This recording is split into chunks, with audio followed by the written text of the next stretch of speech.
1972년에 바로 이 장면 때문에 오늘날 일본에서는 공산주의 활동이 거의 보이지 않게 되었다고 합니다. 무슨 이유일까요? 그 이전 일본은 좌익들의 활동이 엄청났습니다. 비행기 납치뿐 아니라 심지어는 경찰서 습격 사건까지 벌일 정도였거든요. 그러던 1972년 2월 경찰에 쫓기던 한 좌익단체가 산속 별장을 침입하여 인질극이 벌어졌습니다. 결과부터 말씀드리자면 해당 인질극은 무려 10일간의 대치 끝에 진압 작전으로 상황이 종료되고 인질들도 무사히 구출되었습니다. 해당 작전의 생중계 방송은 약 90%의 시청률을 기록할 정도로 전국적인 관심을 받았었는데요. 문제는 이후의 조사 과정에서 해당 좌익단체들의 야만적이고 비이성적인 모습들이 밝혀졌다는 점입니다. 워낙 큰 관심을 받았던 사건이었기에 그들의 범죄 행각이 수시로 보도되었고 이후로 일본 대중은 좌익운동에 대한 확고한 선입견을 갖게 돼버렸던 것이죠. 꿀팁. 그런 독재자를 위해서 이렇게 하는 거야? 이 국민을 위하는 거야 그래? 나를 강금할 수는 있어. 힘으로. 이런 식으로 힘으로 막을 수는 있어. 그러나 내가 가려고 하는 민주주의의 길은 말이야. 내 양심을, 마음을 이 전두환이가 뺏지는 못해. 이 장면은 85년 당시 김영삼이 전두환 정부로부터 가택연금을 당했을 당시의 모습입니다. 그가 외쳤던 민주주의의 길, 지금 우리나라는 그중 어디쯤을 걷고 있는 것일까요? 북한 무장공비가 청와대 인근까지 침투했던 1.2.1 사태는 당시 박정희 정부에 엄청난 충격을 주었습니다. 이에 박정희 정부는 서울 지하철 1호선 건설과 동시에 비밀 대피 터널을 함께 파기 시작하는데요. 이 계획은 철저히 비밀이었고 당시 설계에 참여한 기술자들조차 전체 노선을 알 수 없도록 구역을 나누어 공사했다고 합니다. 이렇게 만들어진 지하방어시설의 전체 규모는 영영 비밀로 남았다고 해요. 어느 정도였냐면 1980년대 보안사령부가 이 지하시설의 일부 구간을 독자적으로 활용했음에도 불구하고 전두환 당시 대통령도 전체 설계도를 보고받지 못했다는 기록이 있습니다. 실제로 2005년에 발견된 여의도 지하벙커나 2023년에 공개된 서울광장 지하공간도 서울시의 공식 기록에는 없는 공간이었다고 해요. 꿀팁. 2001년 9월 벌어진 빌라덴의 항공 테러 직후 미국 영공에는 아직 약 4,500대의 비행기가 떠 있었습니다. 사실 이들 항공기 중 거의 대부분은 현재의 상황과는 전혀 상관없는 일상 속의 비행기들이었습니다. 문제는 아직 테러가 끝나지 않았을 수도 있었다는 점이었습니다. 이에 미국의 연방항공청 국장 벤 슬라이니는 전례 없는 명령을 내리게 됩니다. 미국 영공 내의 모든 비행기는 즉시 착륙하라는 지시였는데요. 분노한 미국의 명령에는 어떤 다른 예외도 없었습니다. 불과 2시간 남짓한 시간 동안 수천 대의 비행기는 전역의 공항으로 강제 착륙했던 것이죠. 이는 전율이 돌도록 압도적이었던 미국의 항공 통제 능력을 보여주는 사건이었습니다. 꿀팁. 24년 새해 첫날 일본에서 발생한 지진으로 우리나라에서도 걱정하시는 분들이 많은데요. 오늘은 우리나라 역사에 기록된 역대급 규모의 대지진에 대해 소개해 드릴게요. 해당 지진은 1681년 조선 숙종 때 발생한 양양 대지진이에요. 강원도 양양군에서 해당 연도에 2차례 발생한 이 지진은 오늘날 기준으로 진도 7.5의 초강진이었는데요. 당시 기록에 의하면 엄청났던 지진 규모 때문에 해당 지역의 기와나 담벼락들이 무너졌으며 신흥사나 개족을 거함 등 각종 유적들 또한 붕괴되었다고 해요. 또한 기록에는 이러한 내용도 있었습니다. 바닷물이 요동쳤는데 마치 소리가 물이 끓는 것 같았다. 해당 지진으로 인해 쓰나미가 발생했다는 것이죠. 다행히 역대급 규모에 비해 인명피해는 별로 없었다고 해요. 서울에서 말을 타고 가던 한 사람이 낙마하여 죽었다는 기록이 전부였거든요. 일제시대 조선 최고의 부자는 누구였을까요? 여러분께서는 아마 친일 정치인 민영휘나 경성방직의 김성수를 생각하셨을 텐데요. 그러나 이들 못지않은 조선 최대의 벼락부자가 있었습니다. 그의 이름은 최창학, 평안북도에서 태어난 가난한 집안 출신이었던 그는 황금을 찾겠다는 일념 하나로 10년 넘는 세월을 떠돌다가 결국 금맥을 발견했습니다. 이때 그가 발견했던 금광은 한국을 넘어 아시아 최대로 불릴 정도로 매장량이 엄청났는데요. 이를 통해 최창학은 민영휘, 김성수와 어깨를 나란히 할 정도로 부자가 되었습니다. 그러나 딱 여기까지였습니다. 해방 이후 최창학은 다시금 라인을 타기 위해 김구에게 접근했는데요. 하지만 갑작스러운 사건으로 김구 선생이 서거함으로써 모든 것이 끝났습니다. 정권을 잡았던 이승만 정부는 최창학을 강도 높게 탄압하였고 한때 조선 최고 부자 소리를 듣던 최창학의 권세도 쇠락하게 되었던 것이죠. 꿀팁. 귀를 의심할 만한 조선시대의 피임법들 들어보시겠어요? 조선시대에는 관계 후에 소금물로 여성의 주요 부위를 씻었다고 해요. 당연스럽게도 이 방법은 피임률이 낮을 뿐만 아니라 위생적으로도 위험했습니다. 조선 사람들은 미신에 의존하기도 했습니다. 관계 직후에 뒤로 7걸음을 뛰면 임신이 되지 않는다고 믿었다는 거예요. 창자하면 음식이 생각나는데요. 하지만 조선시대에는 조금 달랐습니다. 돼지 창자를 콘돔처럼 사용했던 것이죠. 어떤 이들은 창호지를 오늘날의 루프처럼 사용하려고 했다고도 해요. 물론 효과는 없었습니다. 참고로 조선시대의 출산율은 평균 5명이었다고 합니다. 왜 그랬는지 알 것 같네요. 꿀팁. 태조 이성계가 조선을 건국했을 당시 남아있던 고려 왕씨 일족들은 어떻게 되었을까요? 당시 고려의 마지막 왕은 공양왕이었는데요. 그는 1392년 목숨을 부지한 채 퇴위되었지만 2년 만에 결국 처형을 당했습니다. 나머지 고려 왕씨 일족들의 운명도 비참했습니다. 처음 이성계는 모든 고려 왕씨 일족은 거제도와 광화도에 모여 살도록 했습니다. 감시는 하되 목숨은 살려주겠다는 것이었죠. 하지만 조선 개국 공신들의 생각은 달랐고 결국 150명이 넘는 고려 왕씨 일족은 모두 바다에 던져져 목숨을 잃었습니다. 잡히지 않고 남은 고려 왕씨의 운명은 더 가혹했습니다. 그들은 발각되는 즉시 처형의 대상이 되었고 심지어는 처업의 자식이었음에도 적발되자마자 바로 목숨을 잃었다고 합니다. 꿀팁. 가장 믿었던 큰아버지가 나의 왕위를 뺏고 끝내 내 목숨까지 거두어 차가운 강물에 던져버렸다면 어떠할까요? 조선 제6대 왕이었던 단종, 겨우 12살의 나이에 왕위에 오른 그에게 가장 큰 위협은 외부의 적이 아닌 바로 친삼촌 수양대군이었습니다. 수양대군은 어린 조카의 든든한 울타리였던 김종서와 고위 관료들을 하룻밤 사이 철퇴로 내리치는 계유정난이라는 잔혹한 쿠데타를 일으키는데요. 더 가관이었던 것은 그 이후부터였습니다. 왕이 된 수양대군은 단종이 반역자들의 우두머리가 되었다는 이유로 그를 유배 보냈고 얼마지 않아 단종은 사망하게 되었습니다. 조선왕조실록에는 단종이 스스로 목을 메어 자결한 것으로 적혀 있지만 야사에서는 세조가 보낸 자객에 의해 살해당했다는 구절이 끊임없이 등장하는데요. 과연 세조는 왜 그토록 잔인하게 조카의 마지막 예우조차 짓밟아야 했던 것일까요? 꿀팁. 다재다능한 임금으로서 조선의 태평성대를 이끌어냈던 세종대왕, 하지만 그 역시도 자신에게 들이운 불운을 막을 수는 없었습니다. 특히나 세종대왕은 며느리 운이 정말 없었다고 하는데요. 그 중에서도 세자였던 문종의 첫 번째 세자빈인 휘빈 김씨는 궁궐에서 쫓겨날 정도였습니다. 왜일까요? 그녀는 당시 명문가였던 안동 김씨 가문이었고 이에 따라 세자빈으로 책봉되었는데요. 하지만 문종은 조선 역사를 통틀어 유명한 얼빠였고 외모가 박색했던 휘빈 김씨는 세자에게 홀대당했습니다. 문제는 이에 대한 그녀의 대처였습니다. 그녀는 남자에게 사랑받는 술법을 찾아 헤매이다 주술에 빠지게 되었고 교접하는 뱀의 흔적을 궁궐에 들이는 등의 주술에 빠졌던 것이죠. 이러한 소식은 세종의 귀에도 들리게 되었고 휘빈 김씨는 결국 궁궐에서 쫓겨났답니다. 꿀팁. 중국은 미국을 능가하는 세계의 패권국이 되기 위한 정책을 펼치고 있습니다. 바로 1대1로 계획인데요. 이러한 1대1로 계획에는 무려 155개 나라들이 차이나머니로 인한 혜택을 꿈꾸며 참가하고 있다고 해요. 참가국은 차이나머니를 통해 기반시설을 건설하고 이를 통해 중국을 기점으로 하는 경제 문화의 교류 벨트를 만들겠다는 것이죠. 문제는 참여 국가의 바램과 달리 차이나머니는 많은 나라에서 오히려 독이 되어가고 있다는 것인데요. 대표적으로 스리랑카는 중국의 자본을 빌려 거대 항구를 건설했지만 결국 눈덩이처럼 불어나는 빚을 감당하지 못했고 결국 2017년 빚 대신 항구 운영권을 중국에 99년 동안이나 넘겨주는 비극을 맞이했다고 해요. 꿀팁. 대한민국은 중국 화교들이 나라 기득권을 차지하지 못한 아시아의 몇 안 되는 나라입니다. 그 배경에는 바로 박정희 대통령이 있었는데요. 화교가 대통령의 자리까지 올랐던 아시아의 많은 나라들과 달리 한국 정부는 화교들이 경제적인 실권을 쥐는 것을 지속적으로 견제했어요. 특히나 박정희 대통령은 1961년 외국인 토지 소유 금지법이라는 법령을 통해 화교들의 부동산을 압수하고 소유 규모를 제한하였는데요.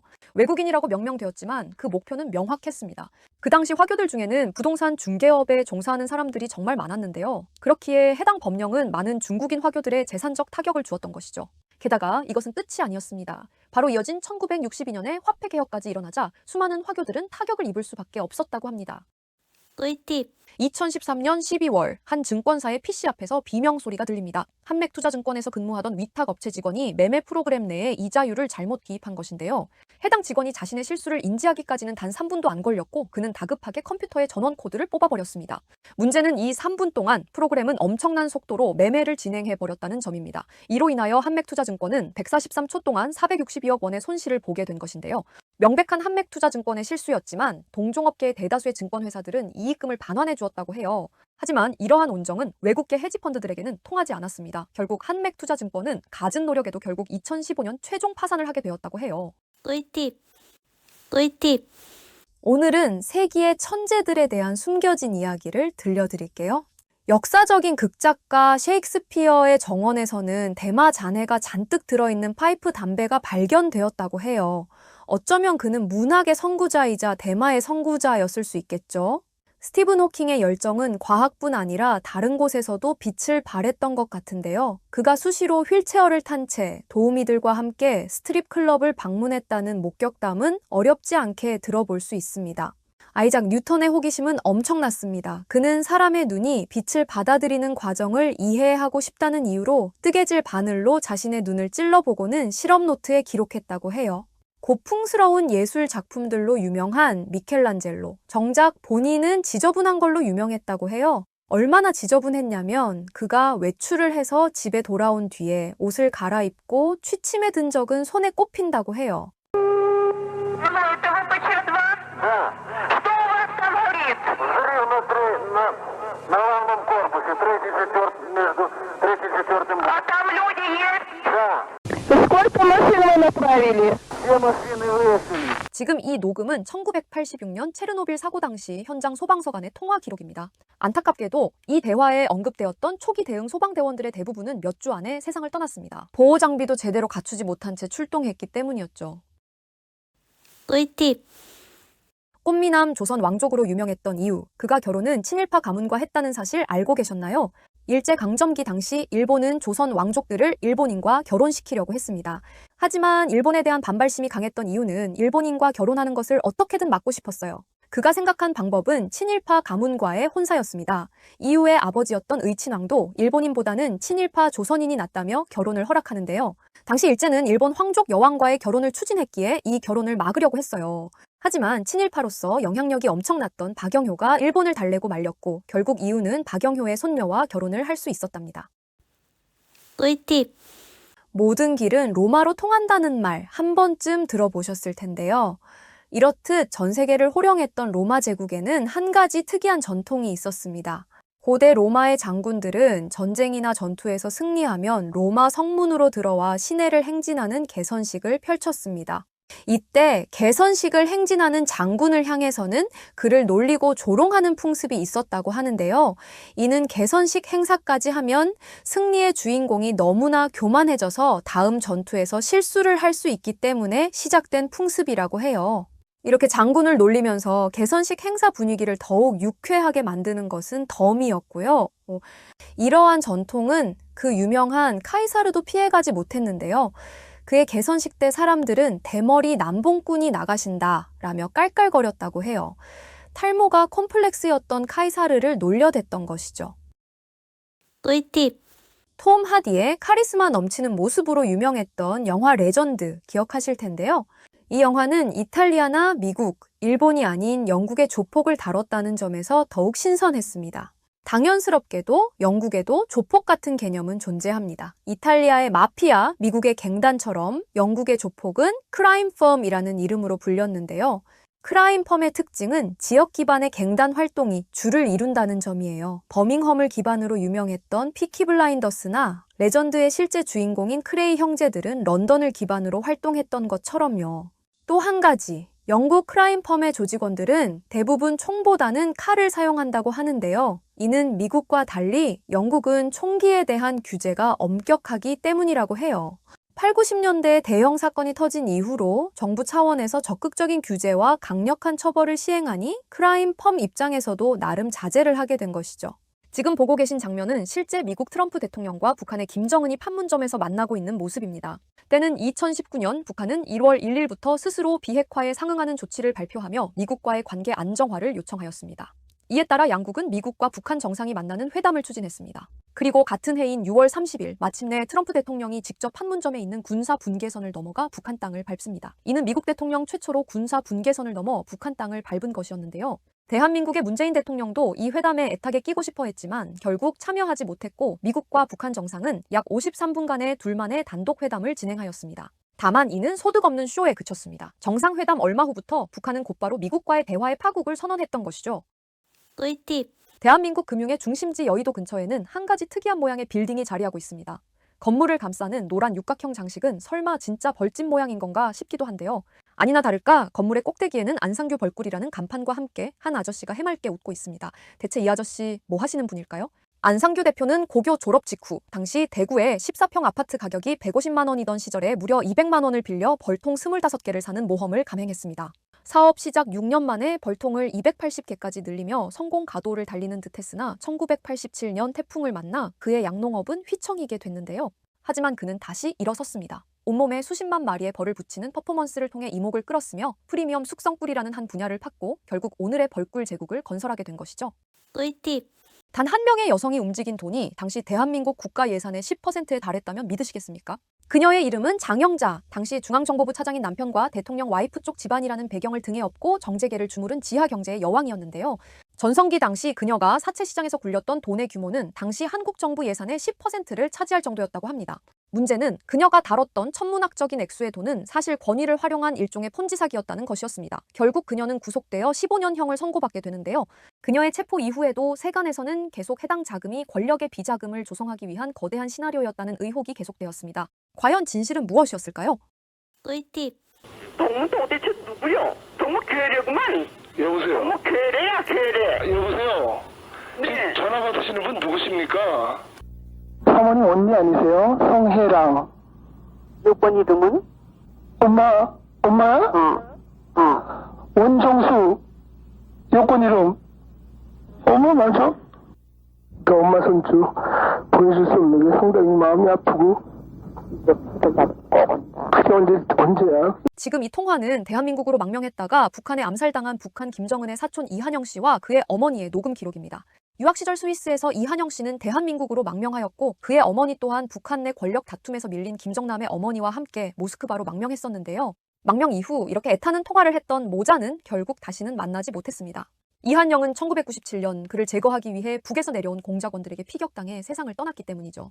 귀신보다 무섭다는 중앙정보부장으로서 무소불위의 권력을 휘두르던 남자가 어느 날 프랑스 파리 한복판에서 연기처럼 사라졌습니다. 그의 이름은 김형욱. 그는 박정희 정권의 신복으로 무려 6년 동안이나 중앙정보부장으로 군림했었는데요. 하지만 1969년 김형욱은 결국 권력에서 밀려났습니다. 그는 미국으로 망명했고 작심한 듯 정권의 치부를 폭로하기 시작합니다. 결국 그는 아예 책까지 집필하는데요. 아직 책이 출간되기 전인 79년 10월 1일 그는 누군가로부터 한 통의 전화를 받고 프랑스 파리로 향합니다. 그것이 그의 마지막이었습니다. 파리에서 실종이 된 그는 말 그대로 증발해버렸던 것이죠. 양계장 분쇄기에서 처형되었다는 괴소문까지 도는 이 사건의 진실은 무엇일까요? 꿀팁. 1984년 기상관측 이래 최대 규모의 비가 서울을 강타합니다. 수많은 시민들이 집을 잃었고 한국은 역대급 피해를 입었는데요. 당시 한국과 한창 체제 경쟁 중에 있던 북한은 이를 기회로 여겼습니다. 불쌍한 남조선 인민들을 위해 쌀 5만 석과 시멘트 10만 톤 등의 구호물자를 제안했던 것이죠. 사실 대한민국 땅이 미국만 한 것도 아니고 북한도 홍수 피해를 입기는 마찬가지였습니다. 하지만 그 당시는 서로가 잘났다고 자랑을 하기 바쁘던 시절이었기에 북한은 당연히 한국이 이를 거절할 줄 알고 허세를 부리려고 했던 것이었습니다. 그러나 한국은 호락호락하지 않았습니다. 오히려 북한에 그렇다면 9월 말까지 꼭 보내달라고 응답해버린 것인데요. 이미 나랏돈이 거의 바닥나 있던 북한은 난리가 났습니다. 이제 와서 거절할 수도 없고 비축해뒀던 전쟁 물자뿐 아니라 비밀리에 중국의 지원까지 요청하며 겨우겨우 물자를 준비했던 것이죠. 꿀팁. 여러분은 지금까지 이 슬픈 이야기에 대해 속고 계셨습니다.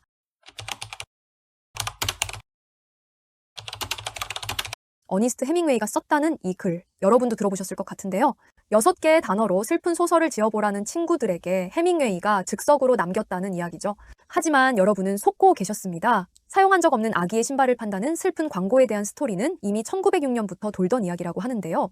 해밍웨이는 1899년생입니다. 만약 이 이야기의 원조가 해밍웨이가 맞다면 그는 9살 때 친구들과 술내기를 하고 이 6글자짜리 소설을 지었어야 하는 것이죠.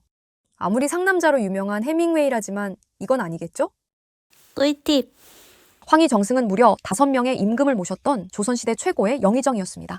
그렇기에 황희하면 어진 인품과 청렴한 관리의 모습을 떠올리기 마련입니다. 오늘날로 치면 국무총리의 자리였지만 정작 자신의 집은 비가 오면 물이 셀 정도였다는 얘기는 많이들 들어보셨을 것 같은데요. 하지만 이러한 황희 정승도 그 자신의 가족들이 저지르는 비리를 막을 수는 없었습니다. 한 번은 황희의 사위가 조정관리를 때려 죽였지만 이는 황희의 권력 덕에 은폐가 되었다는 기록이 있습니다. 이 밖에도 세종실록의 사관이 남긴 기록에는 황희 정승의 가족들은 여러 해 동안 매관매직하고 뇌물을 받았다는 문구가 직접 남겨져 있었을 정도라고 합니다. 명재상도 가족은 못 막았던 걸 보면 오늘날 수도 없이 펼쳐지는 공직자들의 모습이 이해가 가네요. 꿀팁.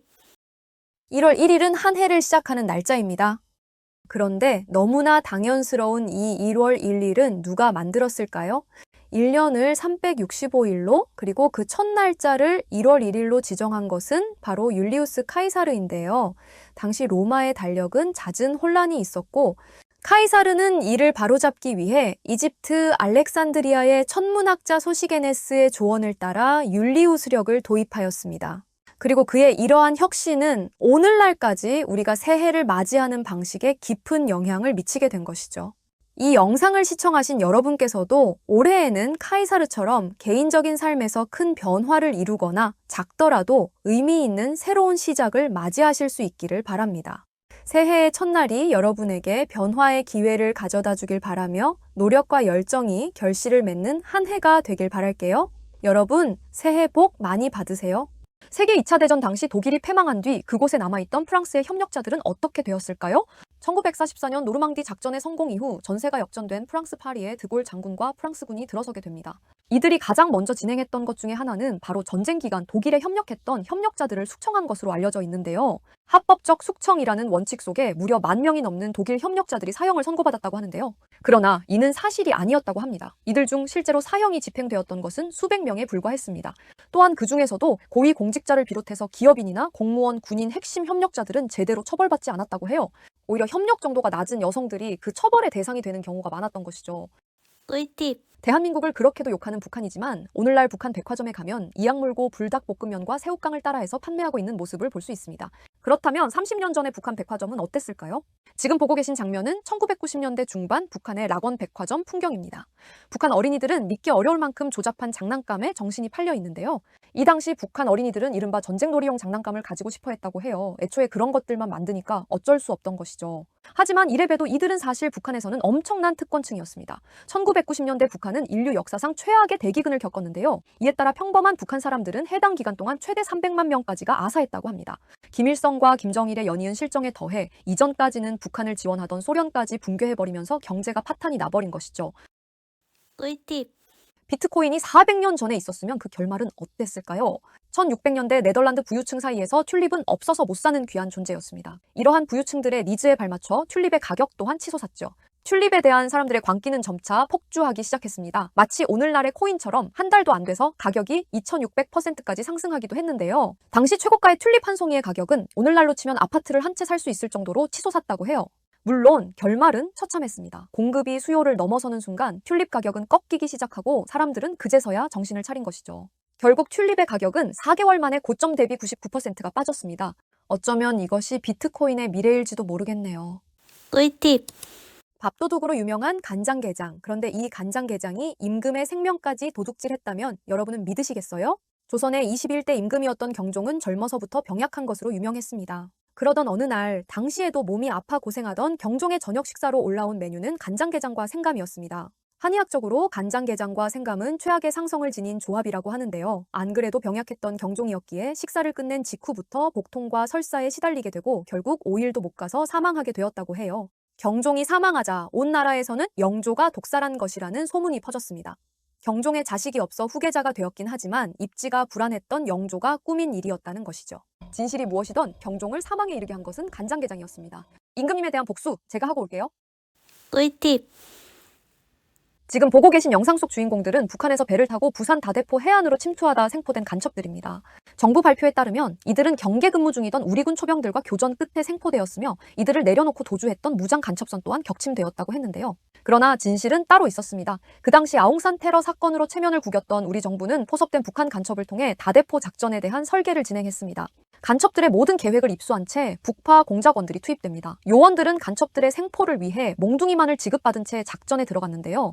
당시 북한 간첩들은 말 그대로 중무장한 상태였지만 철저한 훈련으로 준비돼 있던 우리 공작원들은 단 몇 초 사이에 그들을 제압했다고 해요. 꿀팁. 부자는 망해도 3대를 간다는 말이 있습니다. 그렇다면 임금의 자손들은 어떨까요? 먼저 고종의 아들인 순종 임금에게는 자식이 없었다고 해요. 한편 그의 형제인 영친왕과 그의 자손들은 평생을 한국에 들어오지 못하고 대부분 해외로 뿔뿔이 흩어졌다고 합니다. 이는 이승만 정부 차원에서 황실이 견제를 받았기 때문인데요. 이에 따라 미국에서 사업가로 성공한 한인 2세가 자신도 몰랐는데 조선 왕실의 후손이었다는 소식이 들리기도 했던 것이죠. 오늘날 한국에 남아있는 고종의 직계자손들은 고종의 이남인 의친왕 계열의 자손들이라고 합니다. 그들 대부분은 CJ 홈쇼핑 부장 등 평범한 회사원으로 지냈다고 해요. 하지만 일부 후손들은 황실 문화재단 등에 참여하며 아직까지도 대한제국의 황실을 부활시켜야 한다며 활동을 계속하고 있다고 해요. 꿀팁. 만약 여러분이 TV를 켰는데 화면에 갑자기 과거의 우리나라 반정부 시위 장면만 나온다면 어떠할까요? 게다가 만약 그것이 우리나라 방송국을 북한이 해킹한 결과물이라면 너무나 무서울 것 같은데요. 생각만 해도 끔찍한 이 내용이 2025년 6월 이란에서 일어났습니다. 우리나라로 치면 KBS격인 이란의 국영 텔레비전에서 정규 방송이 아닌 2022년 당시에 이란 시위 장면이 송출된 것인데요. 이는 이스라엘의 사이버 공격으로 인한 결과물이었습니다. 당시 2022년 이란에서는 히잡을 느슨하게 썼다는 이유만으로 한 젊은 여성이 종교경찰에 끌려갔다 세상을 떠났고 이로 인해 대규모 시위가 있었는데요. 전국적인 대규모 시위였지만 이란 정부가 워낙 강경하게 대응했기에 시위는 일단락되었습니다. 하지만 오늘날 사태 속에서 이스라엘은 이란의 민심을 흔들기 위해 이런 해킹을 실행했던 것이었습니다. 꿀팁.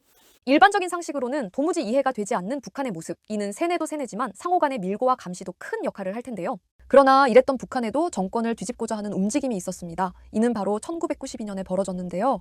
과거 북한은 공산권의 큰 형님이었던 소련에 많이 의존했습니다. 그렇기에 특권층의 자제들이 주로 유학을 갔던 곳도 소련이었죠. 문제는 소련에서 정식 사회주의 교육을 받은 이들의 눈앞에 펼쳐진 북한의 현실이었습니다. 조선시대에서나 벌어질 법한 권력 세습은 그들에게도 믿겨지지 않는 일이었습니다. 이에 그들은 김정일을 제거하고 북한을 전통 사회주의 체제로 바꾼 뒤 남한을 침공하는 계획을 씁니다. 이들은 열병식 때 쓰이는 탱크를 통해 김정일을 제거하고자 했지만 계획이 틀어졌고 다른 소련 유학생의 밀고로 인해 결국 쿠데타는 발각이 되었습니다. 북한이 자랑하는 밀고 시스템이 또다시 작동해버렸던 것이죠. 꿀팁. 나폴레옹이 실제로 썼던 모자의 주인이 한국 사람이라는 사실 알고 계셨나요?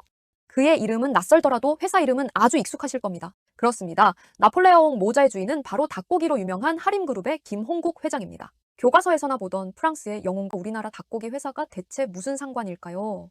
이는 김홍국 회장이 나폴레옹의 엄청난 팬이었기 때문이었다고 해요. 그는 하림그룹의 신사옥 건설을 기념하여 경매에 참여했고 26억 원에 낙찰이 되었던 것이죠. 참고로 나폴레옹은 이 모자를 자신이 지휘했던 부대의 수의사에게 선물로 줬다고 하는데요. 이 선물을 모나코 왕실이 구매했었고 이게 경매에 올라왔던 것이죠. 꿀팁. 국민 여러분, 여기는 국민안전처 민방위 경보 통교소입니다. 실제 동속 경보를 발령합니다. 1983년 5월 5일 어린이날 오후 2시쯤 대한민국 전국에 공습 경보 사이렌이 발령되었습니다. 북한 쪽 상공에서 수상한 비행기가 휴전선을 넘어온 것인데요. 이 비행기의 정체는 중국 민항기였습니다. 대만으로 망명하고자 했던 중국인 6명들이 비행기를 납치했던 것이죠.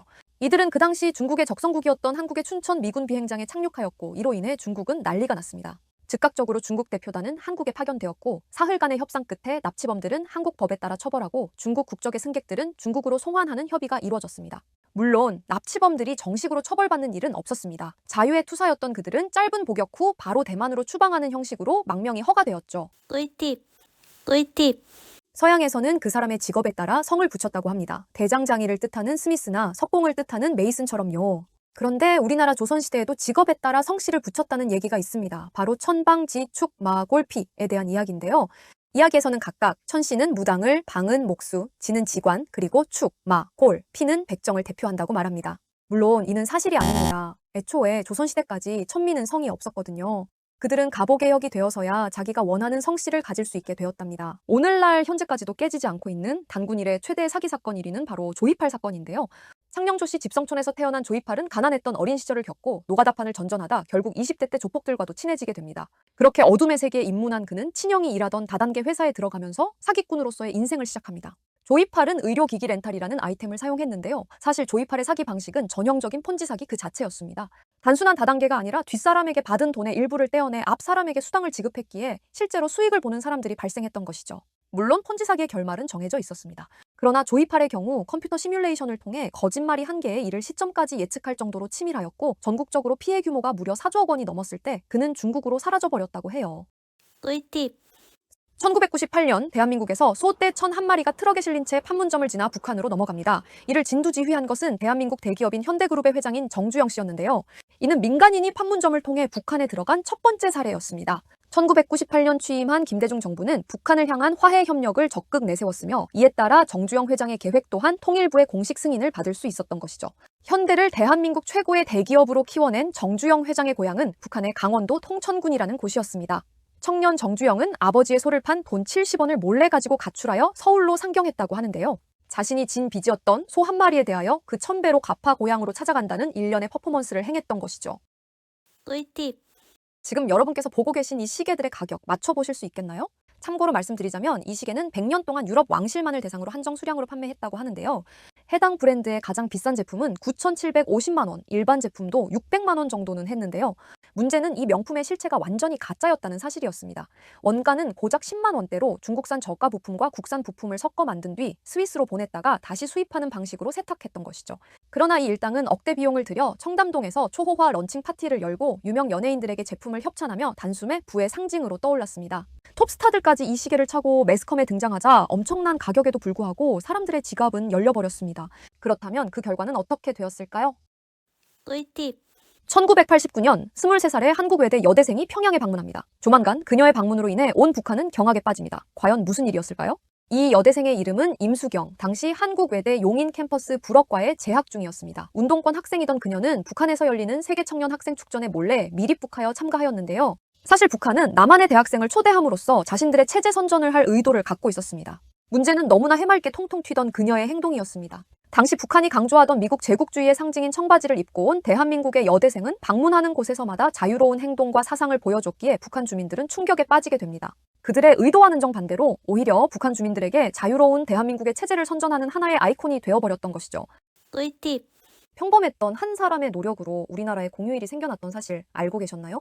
원래 우리나라는 크리스마스만이 법적 공휴일로 지정되어 있던 반면 석가탄신일은 쉬는 날이 아니었는데요. 종종 국민들의 불만이 터져나오기도 했지만 당시 정부는 단호했습니다. 종교적인 날을 공휴일로 지정할 수는 없다는 것이었죠. 문제는 크리스마스야말로 종교적인 날 그 자체였다는 점입니다. 이에 평범했던 한 시민이 앞장서게 되는데요. 그의 이름은 바로 용태영 씨였는데요. 변호사였던 용태영 씨는 1973년 정부를 향해 소송을 제기합니다. 그는 헌법 제16조항인 모든 국민은 종교의 자유를 가진다는 조항을 바탕으로 크리스마스만을 연휴로 지정하는 것은 차별 대우라는 취지의 소송을 거는데요.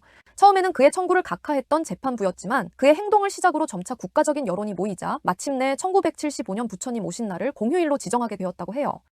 꿀팁.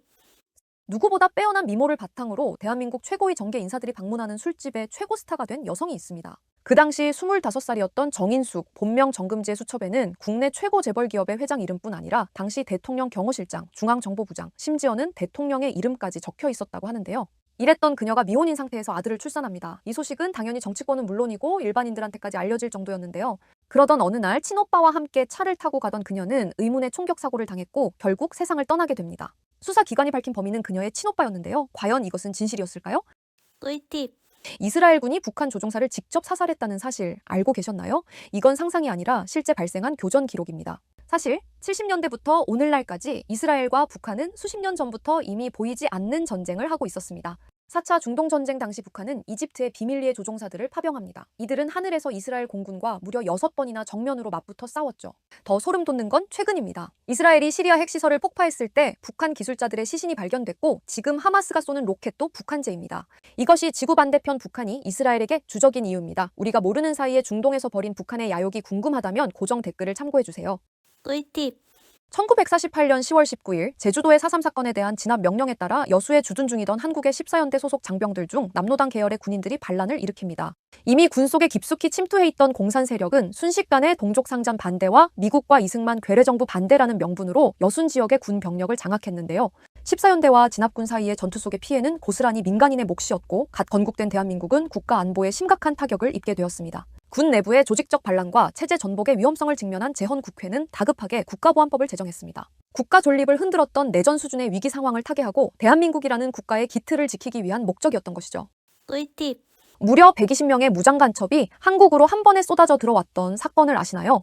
이는 6.25 전쟁 이래 최대 규모였던 울진 삼척 무장공비 침투 사건 이야기인데요. 1968년 10월 30일 북한은 3일에 걸쳐 잠수함을 통해 120명의 특수부대원들을 울진과 삼척에 침투시킵니다. 점차 발전해가는 남한의 모습에 위기감을 느낀 북한 지도부에서는 대한민국을 흔들기 위한 게릴라전을 실행한 것이었죠. 문제는 북한 간첩들이 민간인들을 너무나 함부로 대했다는 점이었습니다. 남한 주민들을 동요시키고 그들과 함께 내부에서 체제 전복 운동을 일으켜야 했는데 너무나 무자비했던 그들의 만행 때문에 한국 내의 반공 질서는 오히려 단단해졌던 것이죠. 이와 더불어 정부에서는 예비군까지 동원하여 간첩들의 퇴로를 차단하며 그들을 포위하고 단 2달 만에 모두 소탕하였습니다. 북한의 도발은 남한의 분열을 노린 것이었지만 결과적으로는 대한민국 체제의 결속을 다지는 계기가 되었던 것이죠. 꿀팁. 갑자기 경찰서로 대통령의 아들임을 주장하는 사람이 찾아온다면 어떻게 될까요? 오늘날이라면 무슨 일이 벌어지기도 전에 그는 사칭범으로 유치장 신세를 면치 못할 것 같은데요. 그러나 1950년대의 대한민국은 달랐습니다. 1957년 경주에 나타난 한 청년이 자신을 이승만 대통령의 아들이라고 외치며 경찰서에 나타났는데요. 그의 등장에 경주시장부터 경찰서장까지 내로라 하는 고위 관료들은 버선발로 뛰어나와 굽실거렸고 최고급 요리와 두둑한 돈봉투를 바치기 바빴습니다. 문제는 이 모든 것이 경주 출신의 무직자 강성병이 벌인 대담한 연극이었다는 사실이었습니다. 그는 신문을 통해 이강석의 얼굴을 익힌 뒤 권력의 눈먼 아청꾼들을 비웃으며 경주 지역의 최고위층들을 손바닥 위에서 가지고 놀았던 것이죠. 결국 그의 정체는 3일 만에 발각되었지만 당시 권력층이 얼마나 부패하고 무능했는지를 적나라하게 보여준 희대의 사건으로 남게 되었습니다. 꿀팁. 흥분한 독일 사람들이 돌까지 동원해서 장벽을 두들깁니다. 바로 역사적인 베를린 장벽의 붕괴 모습인데요. 그런데 이 베를린 장벽의 붕괴 순간을 누구보다 기뻐했던 또 다른 사람들이 있었습니다. 바로 공산진영 동독에 있던 북한 유학생들이었는데요. 그 당시 동독에는 꽤나 많은 북한 고위층 자녀들이 유학 와 있었다고 합니다. 하지만 그들은 북한에서의 세뇌 교육과 다른 세계의 현실에 적잖은 실망을 했었다고 해요. 그러던 어느 날 갑작스럽게 베를린 장벽이 무너지고 동독 주민들이 자유롭게 서독으로 넘어올 수 있게 되었습니다. 이는 북한의 유학생들 또한 마찬가지였는데요. 이 기회를 틈타 많은 북한 유학생들이 서베를린으로 넘어왔고 일부는 그곳에 대한민국 대사관을 통해 망명을 했다고 합니다. 꿀팁. 1990년대 유고슬라비아 지역은 화약고 그 자체였습니다. 여러 민족이 뒤섞여 무려 7개의 나라를 이루고 있었기에 내전은 계속되었는데요. 그러던 1998년 세르비아에 속해 있던 코소보 지역에서 알바니아 민족과 세르비아 정부 간의 갈등이 폭발하였고 결국 전쟁이 벌어집니다. 사실 무력 자체는 세르비아가 압도적이었습니다. 하지만 그 과정에서 반인륜적인 범죄가 계속되었고 결국 미군을 필두로 한 나토가 개입했는데요. 미군은 압도적인 군사력을 바탕으로 단 한 명의 전투 사망자 없이 오로지 공습과 제한적인 지상 개입만으로 세르비아군을 철수시켰습니다. 하지만 엄청난 규모의 미군 폭격의 대상이 되었던 대부분은 사실 나무로 만든 가짜들이었습니다. 비록 세르비아는 철수하였지만 지상군의 개입이 없었던 점을 활용한 기만 작전을 통해 병력 대부분을 보존할 수 있었던 것이죠. 꿀팁. 드라마가 아닌 실제 양규 장군에 대한 팩트 궁금하지 않으신가요? 역사 교과서 속 양규의 비중은 없다시피 합니다. 그렇기에 드라마 속 그의 모습이 과장이라는 생각이 들 수 있는데요. 하지만 역사 속 실제 양규 또한 호국의 영웅 그 자체였습니다. 3,000명의 부하를 데리고 무려 40만 명의 거란 대군을 막아냈을 뿐 아니라 단 700명의 결사대를 통해 20만 명의 거란 군사들을 뚫어내기도 합니다. 방어만 잘했던 게 아니라 그는 거의 4배 가까운 거란군이 지키고 있는 곽주성을 탈환하기도 하죠. 그의 죽음 또한 영웅적이었습니다. 양규는 고려 포로들이 도망갈 시간을 벌기 위해 도망가지 않고 무려 100배에 달하는 거란군에 맞섰던 것인데요. 실제 기록에 따르면 그는 해당 전투에서 고슴도치처럼 온몸에 화살을 맞은 채로 전사했다고 합니다. 드라마 속 양규의 영웅적인 모습은 결코 과장이 아니었던 것이죠. 꿀팁. 2018년 2월 시리아 전장에서 러시아군과 미군이 마주칩니다. 한때는 세계 최강의 라이벌이었던 이 두 나라는 반세기가 지난 전투에서 어떤 결과를 낳았을까요? 당시 러시아군이 시리아 정권을 지원하고 있던 반면 미군은 쿠르드족을 지원하고 있었는데요. 처음에 양국은 서로를 공격하기보다는 충돌 방지선을 두고 경계만 했습니다. 하지만 이내 곧 석유시설에 대한 이권을 노린 러시아가 도발을 감행했습니다. 러시아의 지령을 받은 바그너 그룹은 2월 7일 탱크까지 포함된 500여 명의 병력을 이끌고 기습을 가합니다. 그 당시 미군은 약 40여 명밖에 없었다고 하는데요. 무려 10배가 넘는 병력 차이였지만 상대는 미군이었습니다. 지원 요청을 받은 아파치 헬기와 전투기들은 순식간에 전장에 도착하였고 금세 전황은 뒤집혔는데요. 바그너 그룹이 100명 가까운 피해를 입고 도망갈 동안 미군은 단 한 명의 부상자도 없었다고 해요. 꿀팁. 미국에서 태어나 육군에 입대한 미국인이 북한 상류층이 된 이야기 들어보셨나요? 1941년 미국 버지니아주에서 태어난 제임스 드레스녹은 불우한 가정 환경을 겪었습니다. 사실상 고아가 된 그는 돈벌이를 위해 미군에 입대하고 1962년 주한미군으로 배치되었는데요. 그곳에서 드레스녹은 부사관의 서명을 위조한 뒤 무단 외출을 하다가 적발되어 군사재판에 회부될 위기에 놓였어요. 해당 상황 속에서 드레스녹의 선택은 바로 월북이었습니다. 불우했던 자신의 처지를 비관하며 자포자기하는 심정으로 북한으로 넘어갔던 것이죠.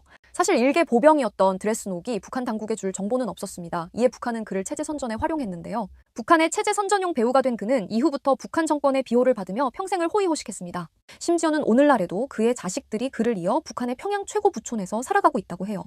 꿀팁. 1995년의 대만과 중국은 오늘날보다 훨씬 심각한 전쟁 직전의 상황이었습니다. 당시 경제가 호황이었던 대만의 리덩후이 총통은 세계 여러 나라를 대상으로 적극적인 외교를 펼쳤는데요. 이에 중국은 국제사회에서 대만이 점차 인정받는 것에 대한 심각한 위협을 느꼈습니다. 그리고 그 당시 중국은 직접 행동에 나섰는데요. 대만 항구로부터 약 20km 지점의 바다에 미사일을 쏠 정도로 과감한 도발을 감행했던 것이죠. 뿐만 아니었습니다. 중국 인민해방군은 대만 해협 건너편에 전진 배치되었을 정도로 정말 전쟁이 코앞까지 닥쳤는데요. 그러나 그 당시에 미국은 차원이 달랐습니다. 즉각적으로 2개의 항모전단이 대만으로 출동하였던 것이죠. 우리는 대만을 방어할 준비가 되었다는 하나의 발언으로 상황은 완전히 정리됩니다. 이 사건은 중국에게 큰 굴욕감을 주었고 이는 중국 군사력 증강의 결정적인 계기가 되었습니다. 꿀팁. 1961년 정권을 잡은 당시 박정희 장군은 한 가지 명령을 하달합니다. 바로 전국의 범죄자나 양아치, 군복무 불이행자들을 모으라는 것이었는데요. 이렇게 모인 사람들은 국토건설단이라는 부서에 소속이 되었습니다. 원래 기존에는 미취업 대학생들의 구제를 목적으로 만들어졌던 국토건설본부가 변경되었던 것이죠. 국토건설단 아래서 그들은 댐이나 도로, 철도 등 사회 간접자본의 형성을 위한 국가재건에 참여하였습니다. 이는 우리나라 경제성장의 중요한 기반이 되었는데요. 다만 문제는 국토건설단에 지원한 대부분의 사람들은 육체노동에 익숙하지 않은 사람들이었다는 점이었습니다. 끌려온 사람이 대다수였으며 자원 입대한 사람들도 군대 대신 18개월만 일하면 된다는 얘기에 멋모르고 지원한 사람들이 대부분이었던 것이죠. 이에 따라 공사 진척은 더딜 수밖에 없었고 고된 노동에 부상자가 속출했었고 결국 정부는 국토건설단을 시행한 지 얼마 안 되어 이를 해체했다고 합니다. 꿀팁. 반고흐의 귀를 자른 진범은 따로 있다는 얘기 들어보셨나요? 고흐의 귀가 잘린 그날 고흐와 고갱 사이에 다툼이 벌어졌다는 부분까지는 명백한 사실입니다. 다만 이후의 스토리부터는 사실이 아닐 수 있다고 해요. 사실은 다툼 중에 고갱이 펜싱칼을 들어버렸고 고흐의 귀는 고갱에 의해 날아가버렸다는 것이죠. 이후 둘은 화해를 하게 되는데요. 고흐는 고갱이 처벌받지 않길 원했기에 경찰 조사에서는 자기가 스스로 저질렀다고 말을 하게 됩니다. 실제로 고흐는 동생에게 보낸 편지에서 고갱이 총을 갖고 있었으면 정말 큰일 날 뻔했어. 라고 말했다고 해요. 과연 진실은 무엇일까요? 꿀팁. 베트남으로 파병 나간 대한민국 군인이 그곳에서 납치되어 북한으로 끌려갔던 사실 알고 계셨나요? 그 주인공은 안학수 하사인데요. 당시 그는 제대를 하여 베트남에서 한국으로 돌아오기까지 단 일주일만을 남기고 있었습니다. 그러나 마지막 출장을 떠난 안하사는 돌아오지 못했습니다. 이동 중에 베트콩에 납치되었고 그 당시 파병 나왔던 북한 군인들에 넘겨져 북한으로 끌려갔던 것인데요. 문제를 더 심각하게 만들었던 것은 소속 부대 지휘관들이었습니다. 정황상 그가 납치된 것이 분명한데도 실종사고로 처벌받을 것이 두려워 보고조차 하지 않은 것이죠. 그 때문에 안학수 하사는 어느새 탈영병으로 바뀌어버렸습니다. 이후 정부는 이미 모든 상황을 파악했지만 끝까지 그를 월북자로 몰아세웠습니다. 그저 단 한 명의 포로도 없는 대한국군이라는 이미지를 지키기 위해서였죠. 꿀팁. 이것이 그리고 미국 정부가 우리나라 정부에 보내온 공식 사죄문입니다. 세계 초강대국 미국의 군함이 북한에 뺏겨 오늘날까지도 평양에 전시되어 있다는 사실 알고 계셨나요? 때는 1968년 1월 한반도 공해상에서 미군의 정보 수집함이던 푸에블로호를 향해 갑자기 북한 함정들이 사방을 포위합니다. 이내 북한 전투기들까지 해당 위치로 출격하는데요. 소형 함선에 기관총 2정밖에 없던 푸에블로호는 북한의 공격을 받고 강제로 북한에 끌려옵니다. 배 안에 있던 80명 넘는 선원들은 모두 포로가 되고 말았습니다. 포로의 규모도 컸을 뿐 아니라 당시 베트남전에 온 신경이 팔렸던 미국은 내내 북한에 끌려다니다가 겨우 승무원들을 돌려받았습니다. 그러나 결과적으로 이는 오히려 북한의 독이 되었습니다. 자신감을 얻은 북한은 군사 노선을 본격화하였고 결국 이 때문에 오늘날까지 지속되는 북한 경제 몰락으로 이어진 것이죠. 꿀팁. 한때는 북한을 형제처럼 여겼다가 말도 안 되는 만행에 질려 손절을 선택한 나라를 아시나요?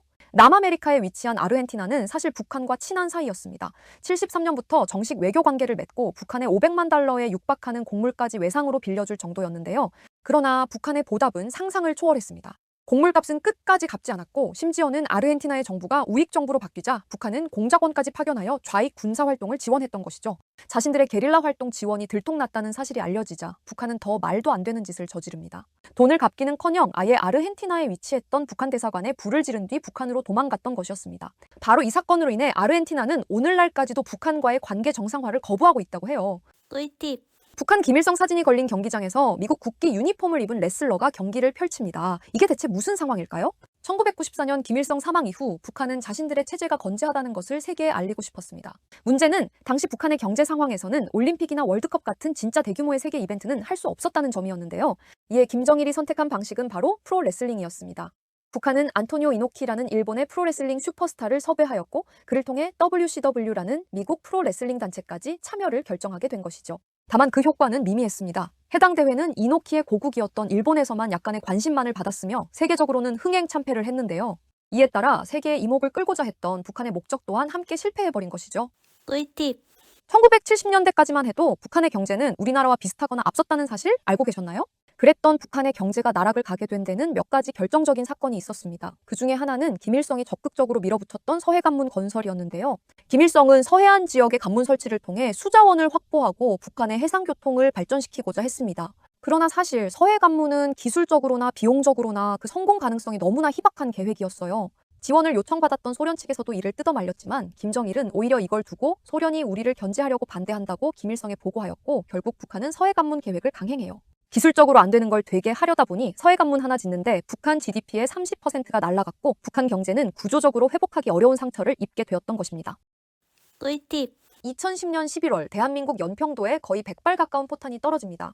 이는 민간인 지역까지 타격 대상으로 삼는 북한의 전방위적인 포격 도발이었는데요. 해당 포격으로 심지어는 연평초등학교와 어린이집 주변에까지 포탄이 떨어졌다고 해요. 북한은 오후 2시 34분부터 기습적으로 포탄을 발사했고 한국의 대응은 2시 47분부터 시작됐는데요.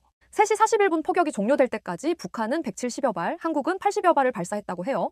북한의 포격으로 인해 2명의 민간인과 2명의 해병이 사망하였지만 여기까지였습니다. 더 이상의 확전은 없었거든요.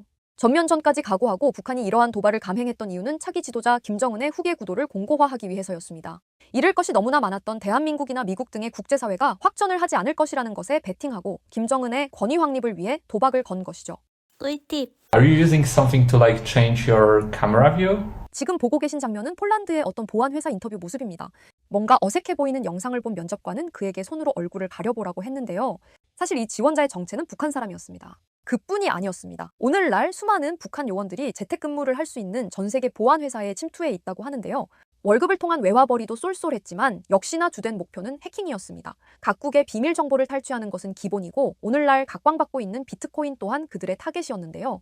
심지어는 오늘날 전 세계에서 미국과 영국에 이어 3번째로 비트코인을 많이 가지고 있는 나라가 바로 북한이라고 하니 얼마나 심각한지 알겠죠? 꿀팁. 대한제국 고종의 후손이 미국으로 건너갔고 그곳에서 비트코인으로 대박이 났다는 사실 알고 계셨나요? 지금 보고 계신 대저택은 그 주인공인 앤드류 리의 200억짜리 대저택의 모습입니다. 사실 앤드류 리의 집안은 조선 왕조의 멀고 먼 방계 혈족이었다고 하는데요. 하지만 고종의 5째 아들인 의친왕의 10남인 이석 황실문화재단 이사장이 그를 황새손으로 지명하면서 화제가 되었던 것이죠. 1983년생인 앤드류 리는 퍼듀 대학을 중퇴하고 인터넷 VPN 회사를 창업한 사업가였습니다. 그의 자산은 비트코인을 통해 엄청나게 불어났는데요. 그는 비트코인 가격 추적기를 개발하여 이를 그 당시 세계 최대 비트코인 거래소인 마운트곡스에 팔며 떼돈을 벌었다고 해요. 꿀팁. 전 세계에서 가장 구독자 수가 많은 유튜버의 첫 영상은 무엇이었을까요? 1년에 무려 9,300억 원을 벌어들이는 미스터 비스트는 오늘날 전 세계에서 구독자가 제일 많은 유튜버인데요. 그는 현재 3억 명이 넘는 구독자를 보유하고 있습니다. 그렇다면 그의 역사적인 첫 업로드 영상은 무엇이었을까요? 바로 마인크래프트였는데요. 그는 마인크래프트 내의 함정 맵에서의 플레이 장면을 13살 때 올렸었다고 해요. 여러분도 느끼셨겠지만 초창기의 영상은 그닥 흥미롭지 못했습니다. 하지만 그는 콘텐츠를 바꿔 유명 유튜버들의 수익은 어떨까와 같은 기발한 주제를 실행하면서 엄청난 성장을 이뤄냈던 것이죠. 꿀팁. 평양에 위치한 류경호텔은 1980년대 북한의 랜드마크로 야심차게 건설이 시작되었습니다. 그들은 한국의 63빌딩보다 더 대단한 건물을 지음으로써 자신들의 체제를 선전하고자 했던 것인데요. 하지만 북한의 의도와 달리 이 빌딩은 세계 역사상 최악의 건축물이라는 타이틀만 얻게 되었습니다. 그 이유는 무엇일까요? 원래 북한에서는 류경호텔을 87년 착공하면서 평양에서 89년 개최되는 세계 청년 학생 축전에 맞춰 호텔을 개관하려고 했습니다. 그러나 북한의 경제난으로 공사대금은 계속해서 체불되는 데다가 무리한 공사 진행으로 인해 골조에 균열까지 발생하면서 류경호텔은 37년이 지난 오늘날까지도 완공되지 못했다고 해요. 속은 비어있는데 LED 껍데기만 채워진 콘크리트 덩어리, 이것이 바로 류경호텔이 역사상 최악의 건물이라는 평가를 받는 이유인 것이죠. 꿀팁. 인류 역사상 최악이라는 평가를 받는 의사는 누구일까요? 그리고 또 그가 받은 충격적인 처벌은 무엇이었을까요? 2차 세계대전 당시 일본군은 731 부대라고 하는 말도 안 되는 부대를 만들었습니다. 사람까지 실험해가며 전쟁에서 이기려고 발악을 했던 것인데요. 이시이시로는 이 부대의 지휘관으로서 세균 무기야말로 가장 효과적인 전략이라 외치며 온갖 악행에 선봉에 섰습니다. 그렇다면 전쟁이 끝난 뒤 이시이시로의 운명은 어떻게 되었을까요? 당연하게도 그는 전범재판소로 불려갔습니다. 하지만 그가 받은 처벌은 없었습니다. 무려 731 부대의 수장이었지만 자신의 모든 실험 데이터를 미국에 넘기는 대가로 무죄 처분을 받은 것인데요. 심지어는 이후 이시이시로는 쭉 일본에 살며 죽을 때까지 일본 의학계의 원로 대접을 받았다고 해요. 꿀팁. 1960년대 한국의 일부 시골은 사실상 조선시대나 다름없었습니다. 심지어 어떤 곳에서는 마치 오늘날 인도처럼 암묵적인 신분제까지 남아있어 아랫마을 노인들이 윗마을 어린이에게 존댓말을 쓰는 경우도 있었다고 하는데요. 그러나 1973년을 기점으로 모든 것이 바뀌었습니다. 박정희 대통령의 새마을 운동 정책이 전국적으로 시행이 된 것인데요. 각 농촌마다 근대적인 인프라 구축이 진행되었고 마을 간의 경쟁까지 붙으면서 온 나라는 폭발적으로 현대화되었습니다. 그리고 이는 이후 70년대 한국의 폭발적인 경제 발전의 토대가 되어주었습니다. 이러한 정책 모델은 세계 여러 나라에 귀감이 되었고 이를 배우기 위해 한국에 찾아오는 경우도 계속되고 있다고 해요. 다만 여기까지였습니다. 정권이 바뀌어가면서 새마을 운동은 흐지부지 되었고 농촌의 현대화를 넘어 수도권에 편중되지 않는 전국의 균형 발전으로 이어지지는 못했던 것이죠. 그 결과물이 오늘날의 이른바 서울공화국인 것이죠. 꿀팁. 미국과 소련의 냉전이 시작될 무렵에 1948년 소련은 서베를린을 봉쇄합니다. 동독 한가운데 있던 서베를린의 수도를 압박함으로써 독일 전체의 공산화를 노렸던 것인데요. 서베를린으로 향하는 모든 루트가 차단되자 도시는 패닉에 빠집니다. 당장 전기, 물뿐 아니라 아예 생필품이 막혔기 때문인데요. 이에 미국은 전 세계에서 자신들만이 할 수 있는 방법으로 소련에 대응하였습니다. 육상 루트가 막혔으니 하늘길을 이용하자는 것이었는데요. 이렇게 오로지 항공수송만을 활용하는 이른바 베를린 공수작전이 시작되었습니다. 작전이 절정에 달했을 때는 45초마다 한 대씩 수송기가 착륙했는데요. 소련은 베를린을 인질로 잡고 미국의 힘을 빼려 했습니다. 하지만 이는 오히려 전 세계 미국의 괴물 같은 경제력과 수송 능력만을 홍보하는 꼴이 되었고 베를린 봉쇄는 풀려버렸다고 해요. 꿀팁. 조선 말기 고종의 아버지 흥선대원군에게는 금쪽이 같은 형이 있었습니다. 바로 흥인군이었는데요. 흥인군은 비슷한 한자도 구별하지 못할 정도로 무식하고 능력 또한 무능했지만 임금의 큰아버지라는 위치 때문에 상당한 권력을 휘둘렀다고 합니다. 그는 동생인 흥선대원군과도 사이가 좋지 않았는데요. 오죽했으면 외척 세력인 민씨일파의 편에 서서 동생이 실권을 잃는데 기여하기까지 했습니다. 이 공으로 그는 명성황후의 지원 아래 영의정의 자리까지 올랐는데요. 하지만 이랬던 그의 최후는 비참했습니다. 이모군란 당시 흥인군은 구식 군인들에게 부당 대우의 주범으로 지목받고 타겟이 되었는데요. 매처녀록에 따르면 그는 병사들이 집을 에워싸자 도망가려고 담장을 넘다가 사고로 중요한 부위가 터져 비참한 최후를 맞았다고 해요. 꿀팁. 1974년 8월 15일 광복절 경축식 도중 총성이 울립니다.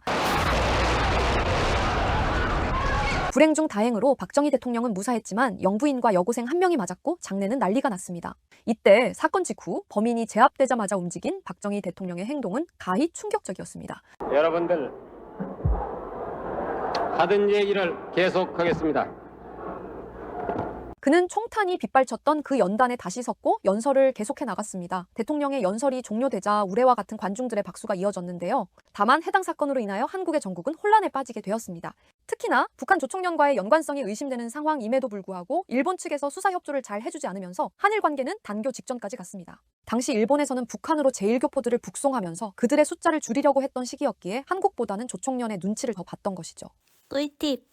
일본과의 야구 경기가 펼쳐진 미국 에인절스 스타디움 마운드에 태극기가 꽂힙니다. 한국 선수들은 환호했고 일본을 대표하던 선수였던 이치로는 불같이 화를 내는데요. 대체 무슨 일이 일어난 걸까요? 때는 2006년 한 해 전이었던 2005년 야구가 올림픽 종목에서 퇴출되자 각국의 프로야구 협회가 모여 하나의 대회를 만듭니다. 야구계의 국가 대항전인 WBC가 창설된 것인데요. 첫 대회였던 2006년 한국은 높은 평가를 받던 팀이 아니었지만 미국 팀까지 이기며 4강에 진출합니다. 4강에서 만난 상대는 아시아 최강국 일본이었는데요. 한국 야구는 30년 동안 일본을 못 이길 거라고 무시하던 일본을 상대로 박찬호부터 이종범까지 역대급 멤버로 무장한 한국은 경기를 승리했고 미국 LA 야구장에는 태극기가 꽂혔던 것이죠. 꿀팁.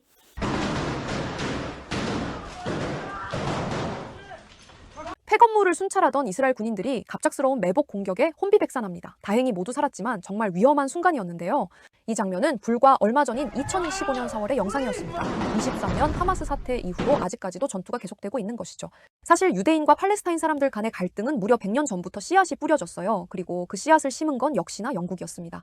1차 세계대전 당시 영국은 오스만 제국을 공격하는 과정에서 팔레스타인을 이용해요. 팔레스타인 지역의 아랍인들에게 전쟁을 도와주면 독립국가를 세울 수 있게 해주겠다고 약속했던 것이죠. 문제는 영국이 유대인들에게도 비슷한 약속을 했다는 점이었습니다.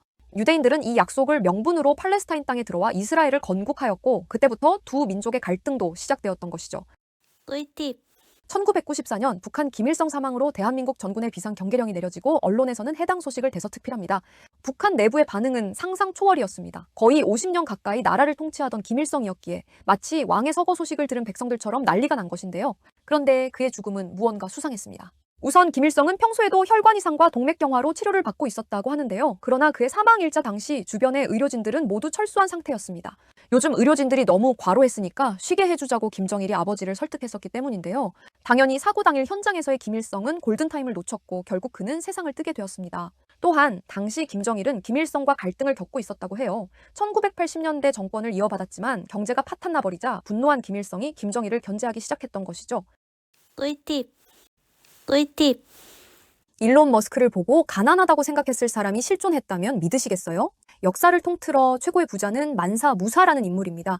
그는 말리 제국의 9대 황제였는데요. 당시 말리 제국은 전 세계 황금의 70%를 생산했다고 합니다. 그가 얼마나 많은 돈을 가졌었는지 보여주는 일화를 소개해 드릴게요.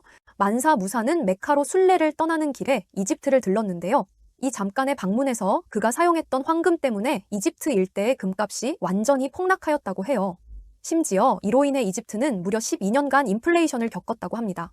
지금 보고 계신 장면은 일본의 아베 신조 전 총리를 향한 첫 번째 사격 모습입니다. 어수선한 분위기 속에 총알은 빗나갔고 아베는 당황한 듯 뒤를 쳐다보는데요.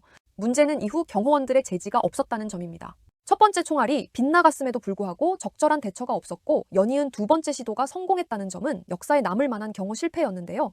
이는 생존하고 있는 전직 대통령이 있는 우리나라에도 큰 교훈이 되는 사건이었습니다. 참고로 범인은 자신의 어머니가 빠진 통일교 영상에 아베가 등장하는 것을 보고 범행을 결심했다고 합니다. 꿀팁. 세계에서 가장 거칠기로 유명한 영국 프로축구의 팬들 들어보셨을 텐데요. 하지만 이 영국 팬들도 80년대 한국 프로야구 팬들을 봤으면 한 수 접고 들어갔을 것 같은데요. 지금 보고 계신 장면은 1986년 한국 프로야구에서 벌어진 일입니다. 이날은 정규 시즌 우승팀인 해태 타이거즈와 플레이오프를 통과한 삼성 라이온즈의 한국 시리즈 3차전이 펼쳐졌는데요. 당시 프로야구 리그 1, 2위였던 두 팀이었던 데다가 한국 특유의 전라도, 경상도 간의 지역 갈등까지 더해져서 분위기는 경기 시작 전부터 불안했습니다. 경기는 삼성 라이온즈의 홈구장이었던 대구에서 펼쳐졌는데요. 하필이면 이날 경기가 삼성이 이기고 있다가 해태가 6대5로 역전승을 해버리자 결국 일이 벌어졌습니다. 흥분한 일부 팬들은 해태 선수들을 태우기 위해 대기 중이던 버스로 달려들었고 결국 커튼에 불을 붙여서 버스를 다 태워버렸던 것입니다. 꿀팁. 1997년 홍콩에서 영국의 깃발인 유니언 잭이 끌어내려집니다. 억수같이 퍼붓는 비 속에 영국 총독은 착잡한 표정을 짓는데요. 과연 이 홍콩 땅에는 무슨 일이 일어났던 것일까요? 청나라와의 아편 전쟁에서 승리한 영국은 홍콩섬을 할양받았습니다. 이 중 홍콩 북부의 경우에는 99년 임차라는 형태로 땅을 받게 되었는데요. 그 당시 영국은 형태만 임차일 뿐 영원한 흡수를 생각했습니다. 그리고 실제로 오랜 시간 동안 홍콩은 당연한 영국 땅처럼 받아들여졌답니다. 그러나 실제로 99년이라는 시간이 다가오자 중국은 움직였습니다. 처음 영국은 임차 기간을 연장하는 쪽으로 협상을 진행했지만 중국은 단호했습니다. 중국이 100년 전의 중국이 아니었듯 영국 또한 100년 전의 위상이 아니었기에 결국 영국은 홍콩 반환을 선택했습니다. 이 당시 양국은 최소 50년간은 홍콩 체제의 현상 유지를 하는 데 합의했는데요. 하지만 이는 겉모습일 뿐 오늘날 홍콩은 이미 벌써 중국 그 자체가 되어가고 있다고 합니다. 꿀팁. 2010년 1월 두바이 5성급 호텔 로비 CCTV에 하마스의 지도자 마무드 마부가 등장합니다. 체크인을 마친 그가 엘리베이터를 타는 순간 테니스 운동복을 입은 평범한 두 사람이 급하게 뒤따르는데요. 사실 이들은 그를 노리고 미리 준비하고 있던 이스라엘 모사드 요원들이었습니다. 신분을 위장한 채 모사드 요원들은 미리 호텔에 체크인한 뒤 작전을 준비하고 있었는데요. 마침내 마무드 마부가 호텔에 체크인하고 방번호까지 확인한 그들은 작전을 실행합니다. 타겟을 제거한 이들은 CCTV에 윙크까지 남기며 유유히 자리를 뜨는데요. 이것은 바로 오늘날 CIA를 능가할 수도 있다는 평가를 받는 모사드가 실제 영상에 잡혔던 사건이었죠. 꿀팁. 몸에는 여기 흉터가 있어요. 여기. 목 맞아요. 옆에 흉터가 있고요. 맞아요. 무슨 흉터예요, 어머니? 여기가 네. 어려서 종기가 났어요. 화면으로 맞아요, 약간 맞아요. 비치는데요. 맞아요. 어머님께서는 맞다고 하셨어요. 엄마! 고향은 모르고요. 엄마가 열밤만 자고 오면서 동생 맡겨놓고 간 거예요. 지금 보신 영상은 1983년 진행된 KBS의 이산가족을 찾습니다 라는 프로그램의 한 장면입니다. 영상 속 가족들은 외국도 아닌 대한민국 남한 내에서 생이별한 채 수십 년을 생사도 모르고 지냈습니다. 그 이유는 바로 일제징용과 6.25 전쟁의 여파였습니다. 해방이 된 지 얼마 되지 않아 터진 전쟁통으로 인해 강제적인 민족의 대이동이 있었고 이 과정에서 온갖 종류의 이산가족이 발생해버렸던 것이죠. 꿀팁. 지금 보고 계신 장면은 이스라엘도 탐냈다던 대한민국 벙커버스터 현무미사일 2017년 버전의 발사훈련 장면입니다. 이후로 현무미사일은 발전을 거듭했고 오늘날의 현무5는 미국이 이란에 썼던 벙커버스터보다도 약 40m 이상 깊게 뚫고 들어갈 수 있다고 해요. 그렇다면 우리나라는 어떻게 이러한 괴물미사일을 갖게 되었을까요? 원래 한국은 70년대부터 계속해서 전략무기 개발을 시도하였습니다. 문제는 동북아 지역에서의 균형을 염려하는 미국의 지속적인 견제에 따라 번번이 막혔다는 점인데요. 하지만 80년대 이후로 계속되는 북한의 도발로 인하여 한국은 마침내 현무 미사일 개발에 착수했습니다. 1986년 개발된 현무원부터 시작해서 오늘날에는 현무5까지 발전했는데요. 세계 최대 수준의 벙커버스터인 현무5 앞에서는 김정은의 벙커도 무사할 수는 없을 거라고 합니다. 꿀팁. 60년대 한국의 일부 시골은 사실상 조선시대나 다름없었습니다. 심지어 어떤 곳에는 마치 오늘날 인도처럼 암묵적인 신분제까지 남아있어 노인들이 어린이에게 존댓말을 쓰는 곳까지 종종 있었다고 하는데요. 그러나 1973년을 기점으로 모든 것이 바뀌었습니다. 박정희 대통령의 새마을운동 정책이 전국적으로 시행이 된 것인데요. 각 농촌마다 근대적인 인프라 구축이 진행되었고 마을 간의 경쟁을 통한 전국 단위의 균형 발전은 이후 70년대 한국의 폭발적인 경제 발전의 토대가 되었습니다. 특히 새마을운동은 현대 들어와서 더욱더 높은 평가를 받고 있습니다. 세계 지도자들이 이를 배우기 위해 찾아오는 것은 물론이고 70년대라면 모두 욕하던 어느 한국 대통령도 세계는 새마을운동이 이룬 기적 같은 성과에 주목하고 있다는 발언을 했죠. 꿀팁. 대한민국의 손으로 직접 만드는 KF-21의 화려한 비행 뒤에는 무려 1조 원이라는 돈을 못 받게 된 충격적인 사건이 숨겨져 있습니다. 10년 전 인도네시아는 개발비의 20%인 1조 6천억 원을 내기로 약속하며 공동개발 파트너로 합류했는데요. 하지만 그들은 돈이 없다며 식용유를 주겠다는 황당한 제안을 하는가 하면 우리 돈은 안 내면서 뒤로는 프랑스와 미국의 최신 전투기를 쇼핑하듯 사들이는 이중적인 태도를 보였는데요. 결국 우리 정부는 1조 원 삭감이라는 사상 초유의 결단을 내렸습니다. 1조 6천억이었던 청구서를 단돈 6천억으로 깎아준 것입니다. 다만 이건 일방적으로 돈을 떼인 것만은 아닙니다. 분담금을 기존의 약 3분의 1 수준인 6천억 원으로 삭감하는 대신 기술 이전 범위도 대폭 줄이는 조건으로 전투기 공동 개발을 계속 이어가기로 최종 합의했던 것이죠. 꿀팁. 2002년 한국에서 열렸던 월드컵에서 우리나라는 무려 4강까지 진출했습니다. 이에 온 나라가 축제 분위기 속에 열광하였는데요. 그러나 이 자랑스러웠던 한국의 4강 신화가 해외에서는 잘못된 인종차별의 희생양이 되었다는 사실 알고 계셨나요? 오늘날까지도 해외 언론에서는 그 당시에 한국과 스페인의 경기를 두고 월드컵 역사상 최악의 오심이었다며 한국을 욕하고 있습니다. 하지만 실제 경기에서 주심은 결코 한국의 편이 아니었습니다. 오히려 다양한 스페인의 반칙에도 심판은 카드를 들지 않았는데요. 이 모든 것을 극복한 대한민국 대표팀이었지만 한국이 이길 수 있었던 것은 오로지 심판 매수일 수밖에 없었다며 정신승리를 했던 것이죠. 꿀팁. 지금 보고 계신 지도는 2011년 당시의 일본의 지진 발생 데이터에 대한 기록입니다. 지도상의 지진들은 일정한 빈도로 발생하였지만 갑자기 3월 9일 엄청난 규모의 지진들이 발생하였습니다. 바로 동일본 대지진이었는데요. 해당 지진은 3월 9일부터 발생한 진도 9.1의 일본 관측 역사상 최고 규모의 지진이었습니다. 이 지진으로 인해 초대형 쓰나미가 함께 발생하였고 3만여 명에 달하는 사상자가 발생했다고 해요. 꿀팁. 1970년 3월 일본 항공의 351편 비행기가 공중에서 납치됩니다. 범인들의 요구사항은 북한의 평양으로 가는 것이었는데요. 그러나 북한으로 향하던 요도호가 정작 착륙한 곳은 대한민국의 서울 김포공항이었습니다. 한국 측 관제소에서 평양인 척하고 해당 비행기를 유도했던 것이었죠. 처음 한국 측에서는 태극기 대신 북한 인공기를 공항에 올리고 인민군 복장을 입은 군인들을 배치하면서 이곳을 아예 평양인 척 속이려고 했습니다. 하지만 납치범들은 결국 늦은 밤 무렵 이를 알아차렸고 이후 김포공항에서의 사흘간의 협상 끝에 탑승객 전원을 석방하는 대신 일본 정부 고위 관계자를 태우고 북한으로 떠났습니다. 참고로 당시 납치범들은 거의 속아 넘어갈 뻔했지만 평양공항인데 비행기가 너무 많다는 이유로 이곳이 북한이 아닌 한국 공항이라는 것을 알아차렸다고 해요. 꿀팁. 2010년 일본 영해에서 불법 조업을 하던 중국 어선과 일본 해경선이 충돌합니다. 이에 따라 중국 어부들은 모두 일본 경찰에 체포되었는데요. 사실 해당 사건이 일어난 곳은 과거로부터 일본과 중국이 영유권 분쟁을 벌이던 센카쿠 열도였습니다. 사건이 벌어지자 중국 정부는 그곳은 애초에 중국 고유의 영토였다는 주장 아래서 중국 어부들의 즉각적인 석방을 요구하였는데요. 사실 국제법만 놓고 본다면 중국인들의 행위는 불법이 맞습니다. 그러나 이미 2010년대 세계 초강대국이 되어버린 중국을 일본이 막을 수는 없었습니다. 중국은 자국민의 일본 관광 금지부터 시작해서 히토류 수출 중지 등의 경제 압박을 가했고 결과적으로 일본은 중국인 선원들뿐 아니라 선장까지도 무조건 석방하였던 것이죠. 꿀팁.